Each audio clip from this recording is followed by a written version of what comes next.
everybody watching this, we're just putting out a short episode.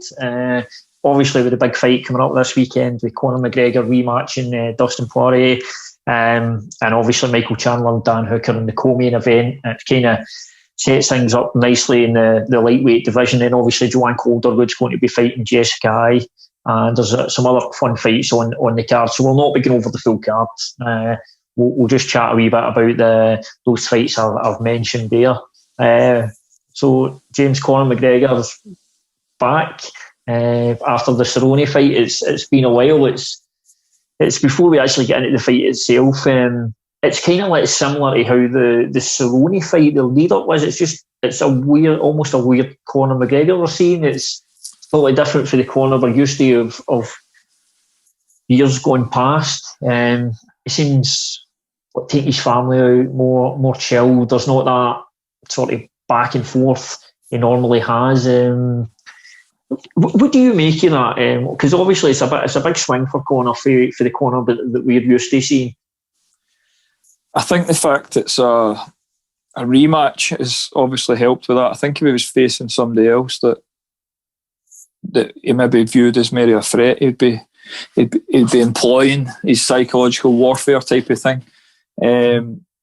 But I think the fact he's already put Dustin through it before when he beat him in Dublin that time, it doesn't make sense to go through it.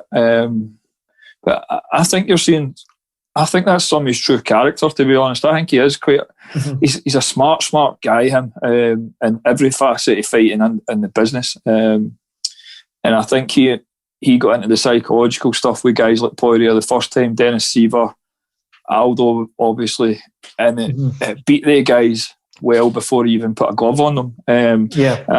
Even the difference with Diaz and then Diaz too, he was more respectful with Diaz the second time because he'd been through that fight. But I think it's a combination of, I don't think he feels he needs to employ that psychological warfare. I don't think it would work a second time round. And also the fact that it's a rematch. But I do think that's everything you see with him is probably a real kind of reflection of Conor's character. He might just be maturing as well as he's a bit older now with kids and stuff. I don't think he had kids the first time he fought. It's obviously in Fight Island. It's out the way. Again, it might have been different if it was in Vegas with a crowd or Dublin with a crowd. But he's not going to do it's not going to be a normal Conor McGregor weigh-in when there's nobody there and there's no 10,000 people there to watch it.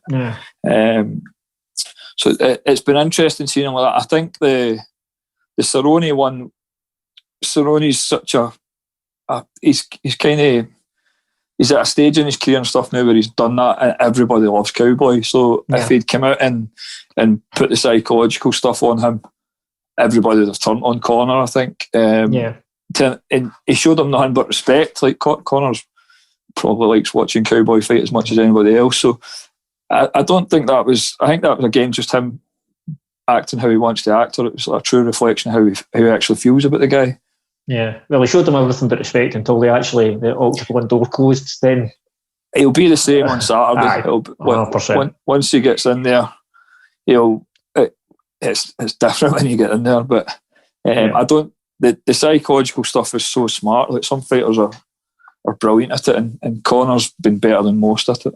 And see the other thing I was thinking, I don't know if you think this plays in it. Obviously, all that psychological stuff has an impact on the fight, but the other thing that's had an impact on Conor is making Conor who Conor became in terms of his profile and getting him things like the Mayweather fight and selling pay-per-views. Do you feel Conor's at a stage now where he just needs to turn up and be himself, and he's that much a superstar? He's going to sell pay-per-views. He doesn't have to do the outlandish stuff he's been known for in the past. 100%. I think all that stuff before was to get people talking about him, and now you can't get people to shut up about him. Like you see these pictures all week of him on his yacht and stuff like that, and he's just on his £1 million boat. Do you know what I mean? But he's transcended the sport. He's the biggest star the sport's ever seen. Much like in the way Mike Tyson was in the late 80s and stuff, people who don't even watch MMA will watch Conor and know who he is. So everything he done was with a purpose in mind, and it served that purpose now. So the amount of work he put in with the media and stuff like that, he done more interviews than anybody else, more kind of media obligations and stuff, and fighters don't like doing that. And he spoke about that before, how he had to do it on the way up, but he's got to start a level now where he can pick and choose, and people are going to watch. So I think,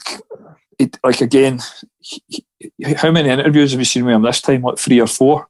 Whereas before, you were bombarded with him. He was doing world tours, and obviously circumstances are different now. But he's at a level now where he doesn't need to do any of that. He can fire his name on a main card, top of the bill, and it's going to sell, and people will be interested. Yeah, and one of the other good things I've enjoyed, when the Conor McGregor fights get announced, if you look online, you're going to get the Conor fans and the Khabib fans going at it in the comment section. Yeah. It's entertaining, to say the least. And obviously the fight itself, obviously we all know how the first fight went, and I mean that was a tough one. But Dustin Poirier showed after that loss that, I mean, he turned his career around and moved up a weight class, which was a really good thing for him. And I think the one thing he's shown since moving up is the difference between him at 145 and 155, the durability difference, and it shows what a weight cut can do to a fighter. He's certainly a far more durable fighter than he was at 145, I would say. Do you feel see stylistically the fight? Where do you see Dustin's route in this fight to winning? He definitely needs to mix it up. If he tries to have a straight boxing match with Conor, he's probably going to lose. You mentioned their durability, but durability is a byproduct of getting hit, which means that you're lacking defensively. So you don't want Conor McGregor hitting you. That's the thing. Like, he's the power. He's carried that power. He's carried that power up for featherweight. He's come up for featherweight as well. You've seen what happened with Dustin the last time. It wasn't even like a clean punch. He caught him just behind the ear on the tempo, I think, with he modified his left hand, actually. He threw a couple straights that fell short, and then he's brought it round into like a looping kind of hook. And you see what happens when he touches people with that left hand. So unless Dustin's worked a lot on his defence, which, like in his recent fights, he hadn't shown that. You go back to like the Gaethje fight, and it was it was back and forth. He just kind of outlasted Gaethje, which is where the durability thing kind of. Conor hitting is a different proposition for Gaethje hitting you, and Conor's going to be hitting him with that left hand. He's going to be putting the wee snap kicks and stuff into the belly and fucking with his breathing and putting that pressure on him. But I 100% think there's a better fight this time, because the weight class is a big thing. I think both of them are massive at featherweight. Now they're good sized, exceptional lightweights, but I think he's still going to get hit.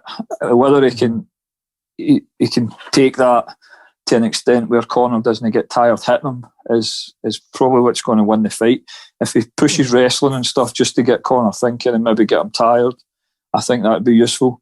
They're both southpaws. I don't think Dustin's got much of a kicking game to kind of bother Conor, whereas his kicking game's been developing for a while. So I think if he stays long with Conor, he's going to get kicked, and then when he tries to come inside, he's going to have to get past that left hand. But I'll be interested to see what kind of game plan Mike Brown's come up with for him, because their game planning for the last couple of years at ATT has been exceptional. With guys with Masvidal, Joanna and Jacek and some of the other guys, he game plans better than most. So it'll be interesting to see how they're going to approach it, because he can't just come out and try and box with him.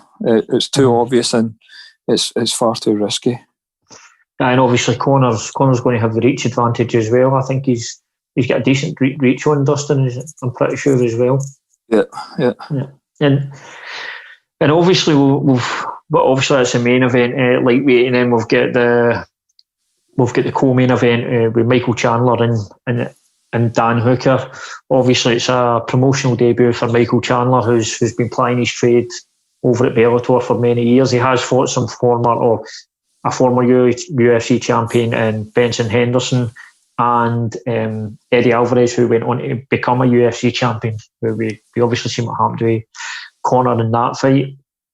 What do you make of that fight, matchup wise? I know a lot of guys didn't want to fight Chandler just because it's a risky fight and he's not ranked and somebody's potentially giving up their spot for him. What do you think of the matchup itself? I think it's a good fight. It's smart matchmaking because Chandler comes in and wins. It positions puts him right in the top 10 picture at lightweight now, which is incredible. But then if he comes in and Dan Hooker beats him, then it looks like the Bellator champion just get beat off of a guy who's, I think he's ranked number 5 in the world at lightweight, which the UFC is quite keen on doing that. I think when champions come off for other organisations, they test them right out the gate. Look at what happened to Gaethje, come over to the World Series of Fighting and stuff. So Askren as well. Yeah, it's almost like you would think that they maybe don't do it, but it's almost like they're like, oh look, there's your champion. Here's one of your not even top 3 guys. Let's see how you deal with that. So it's kind of win-win for them. I think Hooker's a different proposition for what Chandler's faced before. You mentioned like Henderson and Alvarez, but Hooker's young. He's still developing. He's for a really good gym. His size difference is massive, and he's got a skill set that can cause Michael Chandler all sorts of problems, especially with the knees and stuff. And Hooker also will control the distance well. He'll box long and kick and knee the distance without. He's disciplined enough not to crash into wrestling. And when guys do get inside these strikes, his takedown defence is exceptional. Like everybody else for that gym, like Adesanya and stuff. They've got that drilled in really, really well. So I think Dan Hooker wins. I don't think Chandler's a really good fighter. He'll do well in the UFC. I don't see him being the champion anytime, but I think it's a really tough test for him. First time, I think he's not really competed against the same level of opposition that Hooker has up to this point, or in the last couple of years anyway. And I think Hooker will be there to be like, it's almost like a welcome to the UFC type of thing. I think it'll be a good fight, man. If Chandler can gut it out and get tough and get to certain spots, I think he can do well. But I can see Dan Hooker stopping him. Yeah, and it just obviously the lightweight division is it's never really not interesting. It maybe has changed a wee bit slightly with Khabib in place because it's hard to see anyone beating Khabib. Obviously, with the wee bit of stuff come out for Dana this week, with Khabib being out there, but then Khabib doing an interview after it, almost saying, "No, I'm not coming back." And it's like, I mean, obviously, the UFC's ideal scenario is that Conor wins and Khabib says, "Right, let's do it," and they rematch that fight. Would you say all the guys in lightweight? Do you think Conor is the most difficult fight for Khabib in there? Well, so far he's done the best against them. So on the evidence, you kind of have to think, and he has come out and claimed that he never took it serious, and he was carrying a couple of injuries and stuff. But I think so. Whether he can beat him or not is a different matter. Everyone would have to be perfect for him to beat him. But I think so, man. I don't think Michael Chandler's going to cause him a lot of problems. I don't think Dan Hooker would. Charles Oliveira. I can't even think of the rest of the guys in the division, the top 10 anyway. But yeah, I think as it stands right now, it probably is Conor who would give him his best test, and maybe push him a wee bit more than he did in the first fight. But again, I'm not sure if Conor would ever actually be able to beat him. It's one of those ones, though. That obviously, depending on how things play out, if Conor wins that Poirier fight and they decide that's the fight they want to make, you've got to think that if Khabib says no, they're going to. I would imagine they're going to strip him. They're not going to leave that belt. They're probably going to strip Conor, and then you would think it's going to be Oliveira or the winner of Hooker and Chandler. I think so. I think ideal scenario for obviously the UFC would be Conor wins, Khabib comes back and they make that fight. I think other than that, I don't think Khabib will come back. I don't even think. I think he would maybe come back if Conor lost. I don't think he'd be interested in rematching Dustin, but I think what he would come back for would be if Chandler beat Hooker. He'd maybe come back and want to fight Michael Chandler. I don't think he would come back to fight Dan Hooker. So I can see. I see Conor winning, beating Dustin, and probably Hooker beating Chandler, and then maybe Conor's going to be involved with the title fight, whether it's Tony Ferguson, which can really be it, Charles Oliveira, or Dan Hooker if he beats Chandler. But I think ideally, what the UFC would, obviously, if they can't get Khabib Conor, they would want Conor versus Chandler. It just sells, and I think Conor would go through him. So I don't really think Khabib will come back. I think that shit that Dana said about if one of them does something special is to try and G some guys up or to get people to watch on Saturday. I think what he came out and said that I've no interest in fighting is the truth. I still don't think he'll be back. I don't think he's getting to prove. No, I don't think so. And I think he seems like he'll be a man of his word, and obviously the stuff he said after his win over Gaethje seems to hold true. And I know a lot of fans will want him to come back and fight Conor so they can see that rematch. But from Khabib's point of view, he doesn't have day rematches, does he? Nah, he just beats guys so decisively that a lot of people just don't want to see him again. I know, it is. I think if it was anybody else with the money thing, then it would possibly happen. But again, he doesn't seem like a money oriented guy. So I can't see him coming back. As much as Dana kids on and stuff, I think he'll be stripped to the title after Saturday night probably at some point, and they'll be announcing who's going to be fighting for the lightweight title. I'm surprised they never made it an intermediate title fight interim. So I'm surprised that's not been lined up yet. But I don't think Khabib will be the champion much longer. I think they'll need to move the division on. Yeah, I think so. And the other thing with the UFC lightweight division, when you actually have a look through it, it's all sort of names that have been in and around it for a long time. There's not many new faces in it. Like I'm having a look at it here. So like Poirier, Gaethje, Charles Oliveira, but again, he's been around for a long time. Dan Hooker, as you say, is young. Dos Anjos, Felder, Kevin Lee, and Diego Ferreira. Good fighters. Aye, all really good fighters. And obviously, moving on in the cards, Joanne Calderwood is fighting on. I believe she's up just before the co-main event against Jessica Ai. So obviously, that's Joanne's. We've got a lot of interest in Scotland. Obviously, Joanne used to train at higher level. That didn't go great for Joanne out in her last fight, but now she's back in. There'll be an opportunity, and I believe they've said this is a title eliminator, if I'm not mistaken.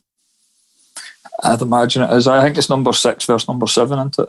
Yeah. I think they've come out and said that. Obviously, the situation in that division with Shevchenko, who I'm sure we'll talk about in a few moments or two, she is going through this division fast. Yeah. What do you make of the fight itself?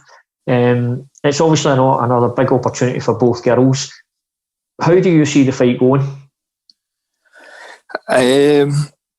Joanne should school Jessica Ai. Like, even if Joanne has her worst night and Jessica Ai has her best night, Joanne should still beat her. She's not like the girls that have beat Joanne in the UFC so far. She's not great. I don't know how she's ranked number 6 in the world in that division.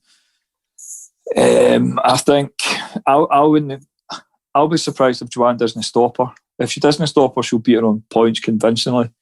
But she doesn't pose a lot of problems for Joanne. She's kind of big at the weight. She punches. She's slow. I don't know if she's going to maybe try and grapple with Joanne and stuff like that. But Joanne should be able to land as much strikes on her as she wants. So as long as if Joanne switched on and gets into a nice rhythm early, she'll take her out. It's the perfect fight for her just now. Like at any point during her career, Jessica Ai would be a perfect fight for Joanne. And I think it should be put her back on a winning track, I think, on Saturday. And the thing is, as well, with Jessica, obviously we want Joanne to win just purely because she's Scottish as well, so we're always going to support Scottish fighters.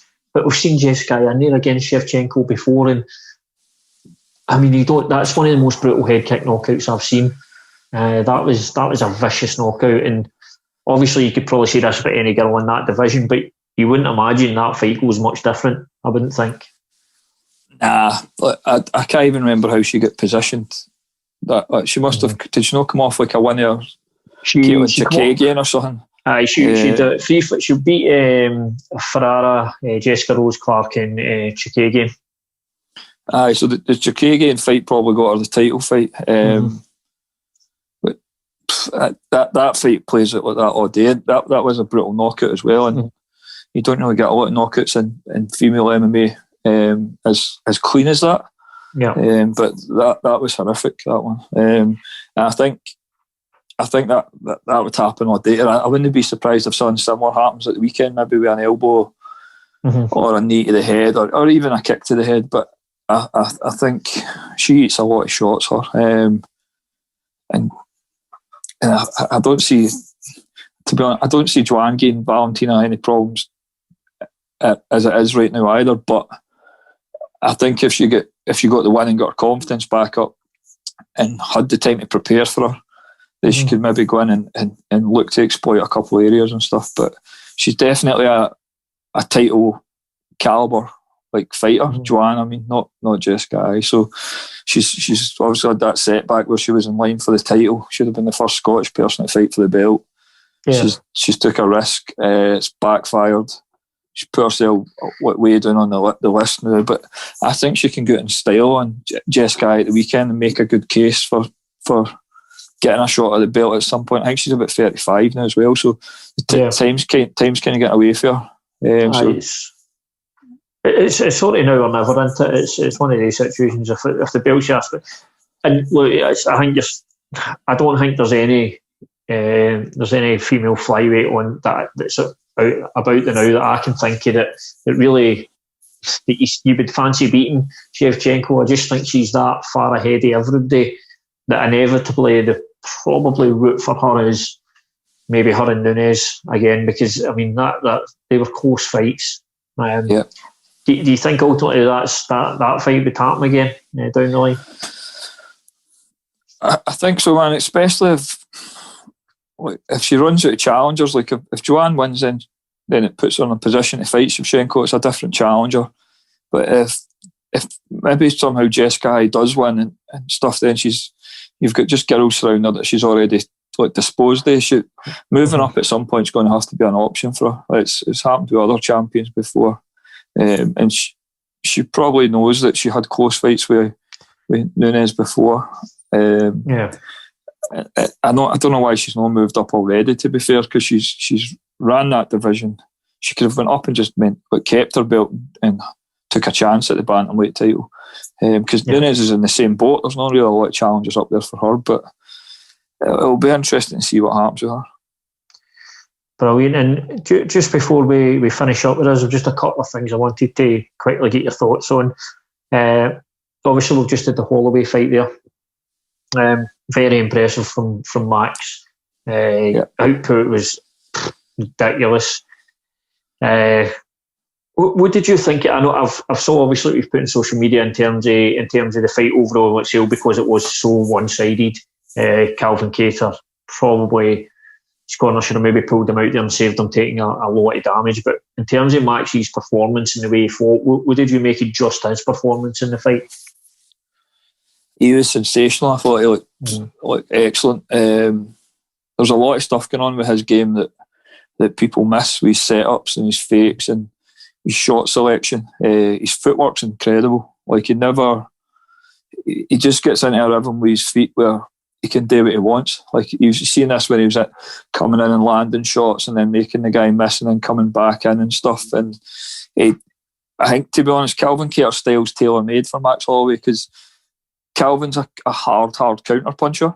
So what happened early on in the fight is Max would lead, and that's how Max fights. He pressures and he throws a lot. So he started, and what's happened is the first couple of times Calvin's tried to counter him, Max has punished him for it. So he'd throw a couple of shots, Calvin would set his feet, throw a heavy counter, and Max would just hit him like 2 or 3 wee shots and then move away. And it got to a stage where he discouraged them for throwing their counters. So this is how you've ended up with the numbers, because the guys, for long periods of the fight, the guys stopped throwing back. and Todd looked like he was about to get stopped. There was a couple of exchanges where, memorable ones where he was against the fence and he was throwing left cross elbows and stuff, trying to get him, and he just took his soul away, man. He basically, you've got a guy who hits very hard in Calvin Kattar. Like if he hits you, it's like a bomb going off. And what Max has done, and it shows the level of his intelligence, is he's defused the bomb. He's took away his only chance of winning. Like when you start letting somebody play their A game stuff and you counter it, they're fucked. Like they're getting nothing off, and he had nothing to switch to. So he's left in there, either not throwing anything and hoping maybe Max made a mistake and he could capitalise on it, or throwing it and getting punished for throwing it. So it kind of played out in the performance and the numbers and stuff. But Holloway is like, he's easily the best featherweight of all time. He's still getting better. He's just a brilliant guy to watch. Like, everybody should watch that guy and appreciate him while he's still fighting. Yeah, and it's almost for Kattar with that toughness and a good chin, kind of does him a disservice in that fight. Because that day especially the last 2 rounds, it was punishing to watch. And I mean, for you, just putting yourself in that position, if you're in the corner and you're watching a situation and you do not see a way for your fighter to win at all, and he's taking that sort of punishment, how difficult a spot is that for you to be in? Especially when I'm assuming Calvin Kattar's the type of guy who's just not going to be happy if you throw in the towel and may not understand your reasoning why.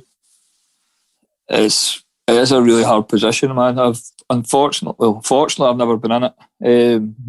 I've been in fights where a minute into 15 or 25 minutes, I know my guy's going to win. I've also been in fights where 1 and 2 minutes into a 15-minute fight, I've been like, my guy's not going to win the night. I've never had a guy take that much punishment. Usually it'll be positionally, they're just getting dominated. Like, they maybe can't hit escapes, they can't stop takedowns and stuff like that. And they're not getting damaged, so you let it play out.